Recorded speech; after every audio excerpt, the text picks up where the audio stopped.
Negotiation আমাদের সকলের জন্যই গুরুত্বপূর্ণ একটি স্কিল।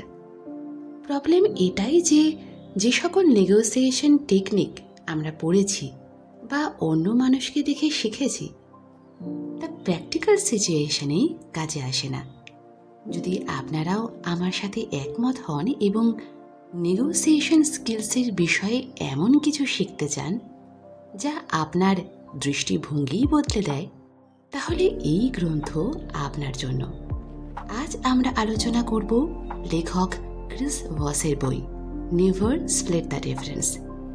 এই বই ট্র্যাডিশনাল নেগোসিয়েশন স্কিলস, প্র্যাকটিস আর টিচিংকে চ্যালেঞ্জ করে, আর এটা বোঝাতে হেল্প করে যে হোয়াট নিডস টু চেঞ্জ। বইয়ের অথর একজন FBI নেগোশিয়েটর ছিলেন, যার প্রতিদিনের কাজ ব্যাংক রবার্স, হোস্টেজ টেকার্স আর ভায়োলেন্ট প্রোফাইলের সাথে ডিল করার ছিল। আর এই জাতীয় লাইফ থ্রেটনিং নেগোসিয়েশনে ইয়েস বা win win type negotiation technique কাজে আসে না। তাই ক্রিটিক্যাল সিচুয়েশনে আমাদেরকে কি করতে হবে, কোন কোন বিষয় ধ্যানে রাখতে হবে আর কিভাবে নেগোশিয়েট করতে হবে, so that way don't have to split the difference. চলুন জানা যাক। যে কোনো নেগোসিয়েশনে সাকসেস ও ফেলিওর সেই নেগোসিয়েশনের ব্যবহৃত হওয়ার লজিক নয়, বরং ইমোশনস ডিসাইড করে।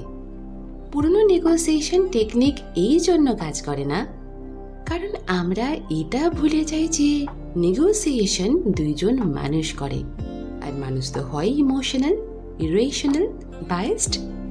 অ্যাজ এ নেগোশিয়েটর আপনার কাজ হলো আপনি আপনার সামনে থাকা মানুষটির ট্রাস্ট বিল্ড করুন, তাকে এটা বোঝাতে সাহায্য করুন যে আনলাইক আদার্স আপনি ওয়েলকামিং, ইনসাইটফুল, ওয়ার্ম, রেসপেক্টিভ।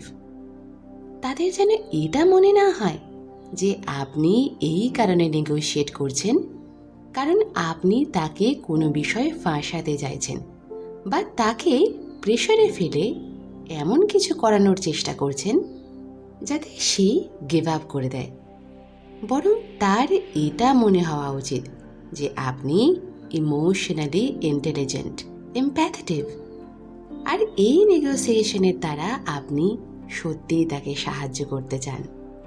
এবার হয়তো আপনি ভাবেন যে এই জাতীয় নেগোসিয়েশন যার ভিত এমপ্যাথির ওপর, ইমোশনাল কানেকশনের ওপর রাখা হয়, সেই নেগোসিয়েশনের সূত্রপাত কিভাবে হয়?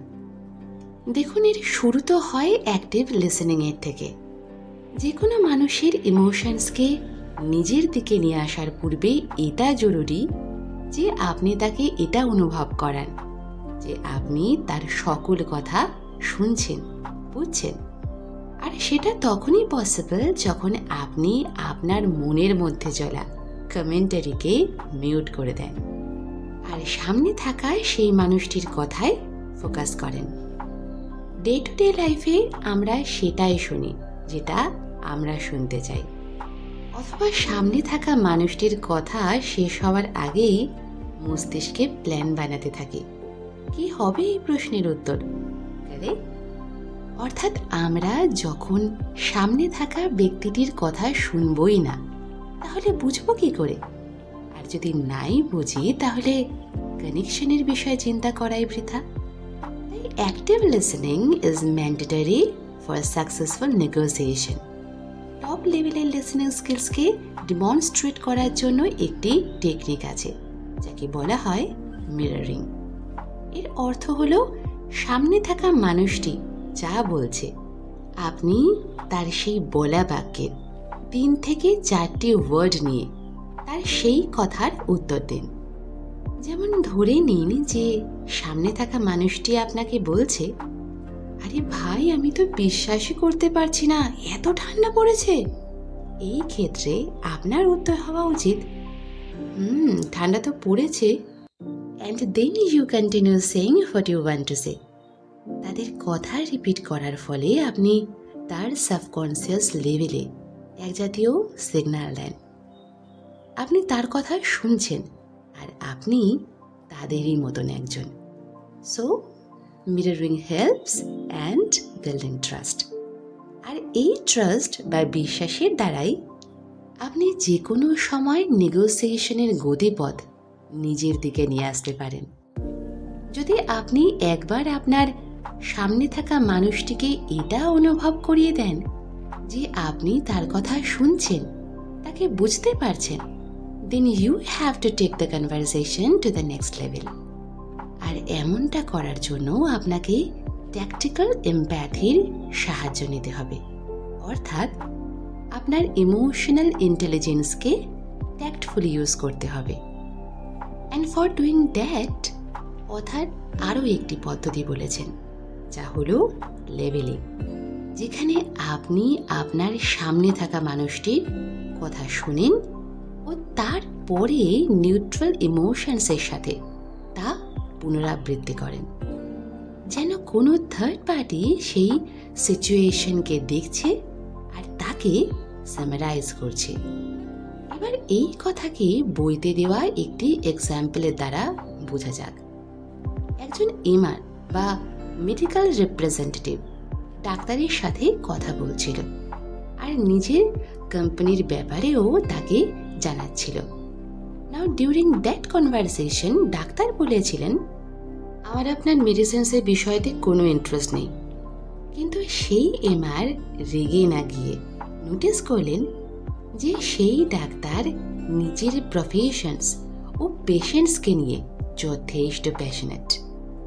তখন সেই এমআর ট্যাকটিক্যাল এমপ্যাথির ব্যবহার করলেন আর বললেন, মনে হচ্ছে আপনি সত্যি আপনার পেশেন্টদের বিষয়ে যথেষ্ট কেয়ার করেন। আর এমনটা শুনেই ডাক্তারের আচরণ টুয়ার্ডস দ্যাট এমআর বদলে গেল। এই পরিবর্তন হলো কি করে?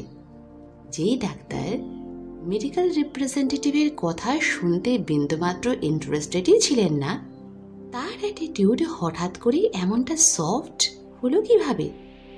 এমনটা এই কারণে হলো কারণ সেই এমআর ডাক্তারের বক্তব্য মন দিয়ে শুনেছিল, তার ইমোশনসকে চিনেছিল আর তা রিপিট করেছিল। He shared her observation, not her opinion. নেগোসিয়েশনে আপনার কাজ হলো সামনে থাকা মানুষটির বক্তব্য অ্যাক্টিভলি শোনা, মিররিং ও লেভেলিংয়ের টেকনিককে ইউজ করে দ্বিতীয় মানুষটিকে সেই পয়েন্টে নিয়ে আসা যেখানে সে তার কথাকে শুনে বলবে, দ্যাটস রাইট। যদি আপনার সামনে থাকা মানুষটি দ্যাটস রাইট বলে দিল, তাহলে তার অর্থ হলো যে সে মেনে নিচ্ছে আপনি তার কথা এবং তার সিচুয়েশনকে বুঝতে পেরেছেন।